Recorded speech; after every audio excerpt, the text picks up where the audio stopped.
Hi, this is Casey, and today I'm going to talk to you about a very cool poster creating resource, and it's called Poster My Wall.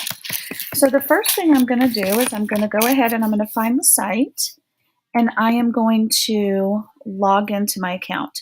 And I am already logged in, as you can see. It is a free account. Um, so what I'm going to show you here is this is my dashboard. These are all of the posters that I have already created. Um, but what I'm going to do right now is I'm going to show you how to create a brand new one.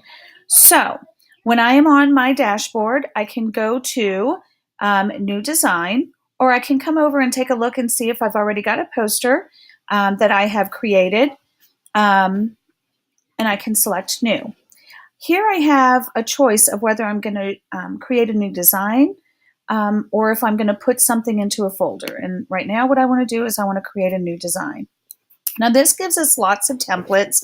As you can see, I have a blank canvas, I have event flyers, I have sports posters, I have birthday invitations. But today what we're going to do is we're just going to work on creating a blank canvas. Now once I create a blank canvas, as you can see, I've got lots of different options too. Right now what I'm going to do is I'm just going to create a poster. I do have a choice of layout. If I pick portrait, realize that some of the templates you're going to choose, the portrait might limit you to the size and the area that you are allowed to work with, or you also have the option for landscape. For today, I'm just going to create a landscape poster. Now, Poster My Wall does a couple of really cool things for you. It already has some backgrounds selected. It has lots of stock images that are royalty free for you to use. You can upload your own image. You can choose solid colors, or you can choose some gradient colors. Right now what I'm going to do is I'm going to choose Browse Background just to kind of give you an idea of what is actually out there. I'm going to choose, you have different filters, favorites, animals and objects, celebration, family collage, all the way down to music, kids, friends, sports teams, travel. What I'm going to do is create a celebration. Now here you can see I have lots of different templates, and what I am going to choose is, I don't know, let's look for, there's one down here at the bottom that I like, and let's choose this one. So I'm going to select the one that I want, and as you can see, this one is set up more for a landscape, where this one is set up more for portrait. So I'm going to hit select, and here is my background. I can crop it in so I don't have any white if I choose so. And as you can see right here, it's kind of divided into grids to help you when you are designing and planning. So this looks good, and I'm going to go ahead and hit apply. Now what I'm doing is I'm waiting for the program to download the background image so I can start working with it.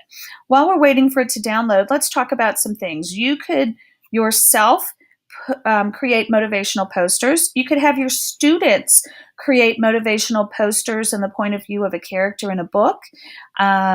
Create something with a favorite quote, maybe a favorite quote of a character from a book within a literature study. There's tons of ideas that you could use to really incorporate this in the classroom. So what I'm going to do is, here's my background, and I'm going to go ahead and I'm going to add text. I have an option for plain text or a fancy text. Let's go ahead and get a little fancy. And as you can see, I have lots of different effects, and I have lots of different fonts. So what I'm going to do is I'm going to, I don't know, let's choose Royal. It'll go ahead and it'll give me the fonts that kind of coincide with that effect. And I'm going to go ahead and just choose primitive that has already been selected. I'm going to go ahead and I'm going to add my text. And I am going to take a look down here. You have an option to change your colors, and you have an option for text shape. This is what my straight text will look like. I have an option to curve up. I can curve down. I have lots of different options here. Let's just choose the wave. And I can add the fancy text. As you can see, you have a rotation tool, you have a sizing tool, and when you see the hand, you have a dragging tool. Here is my poster. I like the way it looks. So what I can do is I can save or I can download it to my computer. Here, you have lots of different options, but for now, we're just going to use the free option, and I'm going to download onto my computer. And as you can see, now I have a JPEG image of my poster. Let's go ahead and open it and see what it looks like. And here is my actual saved image. As you can see with the free version, you will have a watermark, but I think for the opportunities you're going to be using it for within the classroom, that should be okay. You also have an opportunity to purchase. You have an opportunity to send it into the company for them to make professional flyers, or you can print it yourself as long as you don't mind the watermark being down in the bottom corner. I hope this was helpful, and I hope you have fun either creating or letting your students create posters.